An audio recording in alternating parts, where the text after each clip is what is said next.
Esse é o novo Samsung Book X40, que faz parte da nova linha de notebooks da Samsung que veio para substituir a linha Expert e a linha Essentials. Aqui vocês vão ter a opção de comprar de Celeron até i7 com ou sem chip gráfico dedicado GeForce MX110 e com ou sem SSD.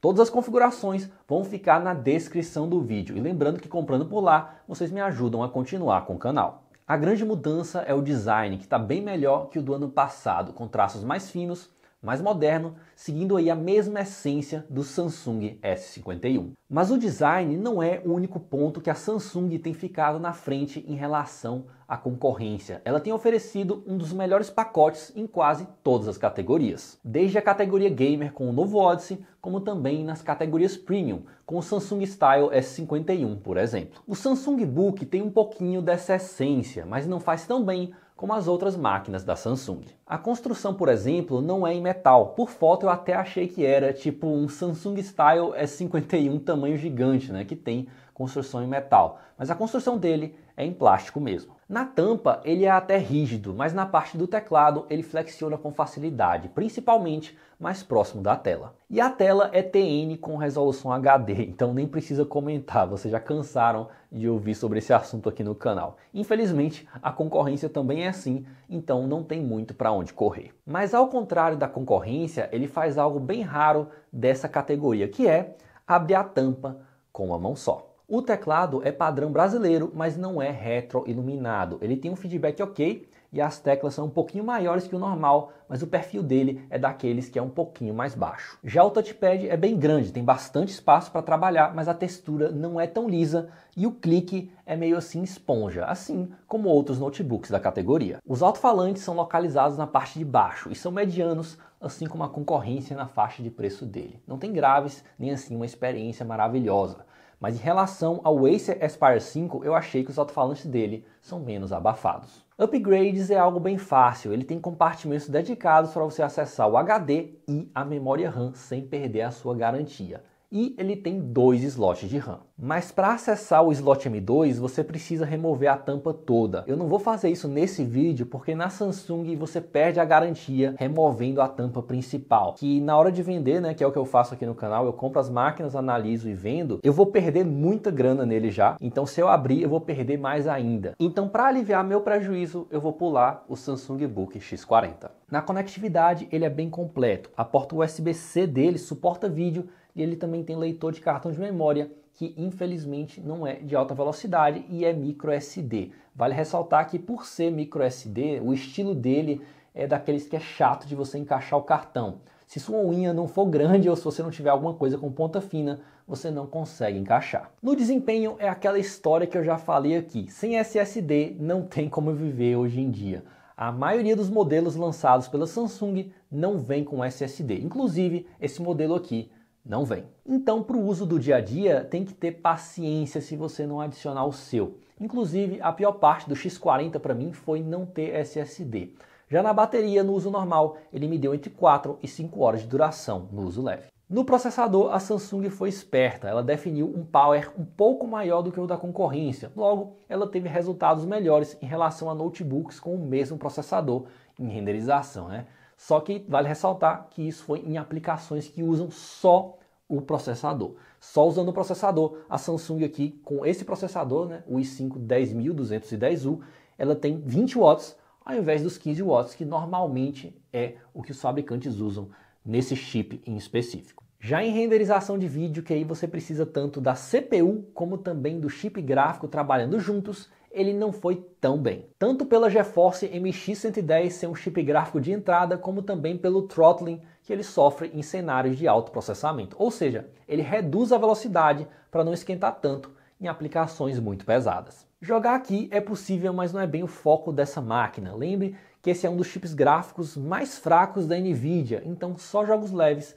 e configurações baixas. A GeForce MX110 tem mais ou menos metade do desempenho de uma GeForce MX250, a depender do jogo. Pelo menos ele não esquenta muito, nem é barulhento, justamente por ter um chip gráfico de entrada. Então, o Samsung veio para concorrer com os Acer Aspire, os Lenovo IdeaPad, os Asus VivoBook, enfim, os notebooks dessa categoria. Ele é disparado o que tem o melhor design, na minha opinião, o som também está entre os melhores e a conectividade também está entre as mais completas. Mas na data de publicação desse vídeo, o Samsung Book está com o pior custo-benefício. A diferença de preço para a concorrência é muito grande. Os preços de lançamento do Samsung Book estão até maiores e equivalentes a alguns ultra finos premium, como o LG Gram, por exemplo, e também os Dell Inspiron, que tem tela IPS, teclado retroiluminado e SSD de fábrica. E os concorrentes diretos, como o Acer Aspire 5 e o Aspire 3, estão oferecendo uma configuração melhor por um preço menor.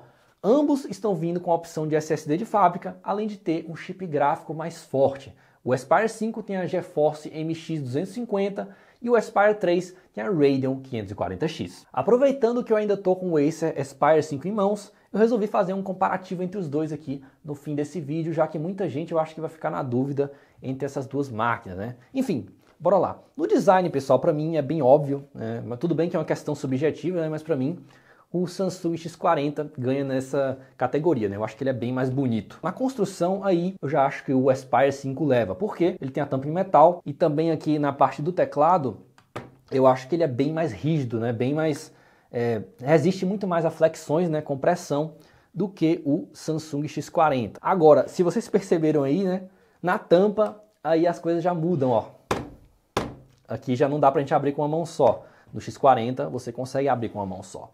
E além disso, pessoal, na hora de fechar a tampa, olha só, do Aspire 5 parece que você está batendo a porta na cara de alguém. No Samsung não.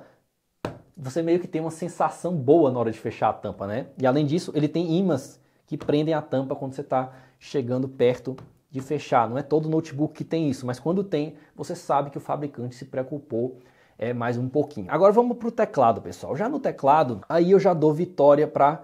Olha a minha dificuldade para abrir a tampa. Já dou a minha vitória para Samsung de novo, porque apesar da sensação ser bem parecida, o feedback das teclas do Samsung já é um pouquinho melhor. E as teclas dele também são mais largas, então eu dou vitória para o X40 nessa categoria. Na conectividade, a Samsung é mais completa. Além de ter a porta USB-C com suporte a vídeo, ele também tem um leitor microSD que o Aspire 5 não tem, né? O Aspire 5 não tem leitor microSD e a porta USB-C dele não tem suporte a vídeo. No touchpad, pessoal, aí eles são praticamente idênticos, né? Se você fechar o olho, você vai achar que você está usando o mesmo touchpad. Os dois não tem uma textura legal. Os dois tem um clique assim meio esponja, né? Não é muito bom. Mas o Samsung é um pouquinho maior. Então o desempate fica pro tamanho. Na bateria, os dois têm praticamente a mesma capacidade e me deram mais ou menos a mesma duração, né? Então nesse ponto eu diria que é mais ou menos empate. Já na tela, pessoal, os dois têm, né, o nosso famoso, né, grandioso painel TN, né, com resolução HD. Eu, por exemplo, não aguento mais ver, né, em nenhum notebook. Mas a grande questão, pessoal, fica na configuração. O Aspire 5 tem a GeForce MX 250, que tem praticamente o dobro do desempenho em jogos em relação à GeForce MX 110. Além de ter um SSD de fábrica, que é o componente mais importante de um notebook hoje. E tudo isso custando menos que o Samsung Book X40. E isso me fez ficar preocupado, pessoal, porque eu estou vendo que a Samsung percebeu que o brasileiro gosta de pagar mais por ela, mesmo ela oferecendo uma configuração inferior em alguns casos. Tanto isso que na semana de lançamento do Samsung Book, ele já estava esgotado em alguns lugares, mesmo ele estando com preços absurdos. Meu papel, pessoal, é abrir os olhos de vocês e avisar vocês que calma lá. A Samsung, ela é melhor em alguns aspectos, mas assim, ser mais cara que um notebook com chip gráfico melhor e com SSD, vamos desacelerar aí. E olha que a Samsung ainda nem lançou, né, pelo menos na data de publicação desse vídeo, o X45 e o X55 com SSD, que provavelmente vão ser bem mais caros ainda. Tudo bem ela cobrar mais caro por um Odyssey, por exemplo, ele tem um pacote melhor do que os concorrentes, como o Acer Nitro, né, na categoria Gamer, mas aqui, pessoal, as coisas já estão ficando muito fora do normal. Então, a grande questão do Samsung Book é você prestar atenção no preço, porque ela é um pouquinho melhor em alguns aspectos, mas espera lá. Então fica de olho na nossa comunidade de promoções boletando.com, que quando ele abaixar o preço, com certeza a gente vai postar lá, tá? Então muita atenção aí, pessoal, que a Samsung ela percebeu que o brasileiro gosta dela. Eu vou ficando por aqui, um abraço.